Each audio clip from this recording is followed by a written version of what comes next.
হাই friends, সকলোকে মোৰ YouTube চেনেললৈ আদৰণি জনাইছোঁ। আশা কৰিছোঁ সকলোৱে ভালে আছে।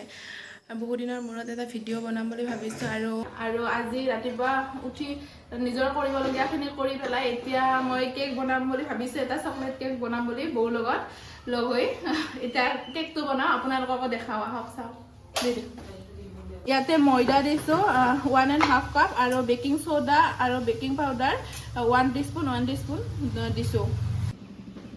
আৰু আমি কেকত দিবৰ কাৰণে লৈছোঁ 1.5 কাপ চেনি আৰু 2টা কণী। এইখিনি আমি পিছত দিম, এতিয়াই নিদিওঁ। আপোনালোকে ভিডিঅ'টো আগলৈকে কণ্টিনিউ কৰক। এতিয়া আমি 1/2 কাপ কোকো পাউডাৰ দিম। এইখিনি মই এতিয়া চালনীৰে চালি ধুনীয়াকৈ ইয়াতে লৈ লৈছোঁ। তাৰপিছত আমি 1 টিস্পুন নিমখ দি এইখিনি এতিয়া ভালদৰে মিহলি কৰি ল'ম।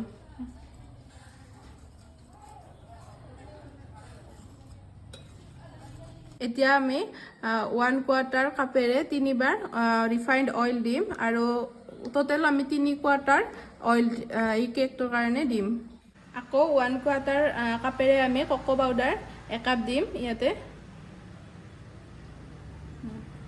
এইখিনি এতিয়া আমি ব্লেণ্ডাৰেৰে ধুনীয়াকৈ ফেটি ল'ম আৰু তাত আমি চেনি এড কৰিম। সেইখিনি আপোনালোকক ভিডিঅ'ত মই দেখাই আছোঁ।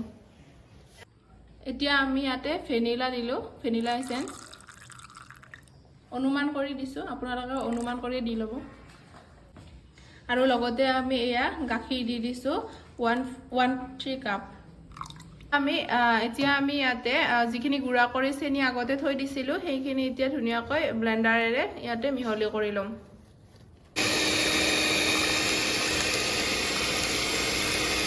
ইয়াতে পুনৰ 2টা মই কণী দিছোঁ। কণী দি পেলাই আৰু ব্লেণ্ডাৰেৰে ফেটি ল'ম।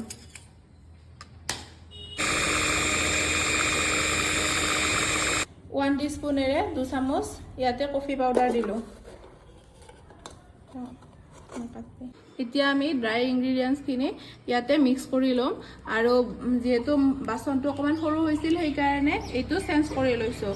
এতিয়া আমি এইখিনি লাহে লাহে অলপ অলপকৈ দি দিম। এইখিনি একেবাৰে স্মুথলি লাহে লাহে কৰিব লাগিব আৰু এটা গতিতে ঘূৰাই থাকিব লাগিব আৰু অলপ অলপকৈ দি গোটেইখিনি ভালদৰে লাহে লাহে মিহলি কৰি ল'ব।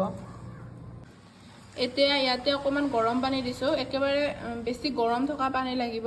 গৰম পানীখিনি দি কিনে আৰু মিহলাই কৰি লৈছোঁ। মাইক্ৰৱেভটো 180 ডিগ্ৰীত প্ৰি হিট হ'বৰ কাৰণে দি দিলোঁ। এতিয়া ফ্ৰী হিট হোৱাৰ পাছত কেকখিনি আমি ইয়াতে দি দিম। প্ৰথমতে মই ইয়াতে এখন কাগজ দি পেলাই অইল দি ইয়াতে ছেট কৰি লৈছোঁ। এতিয়া এইখিনি ইয়াতে দি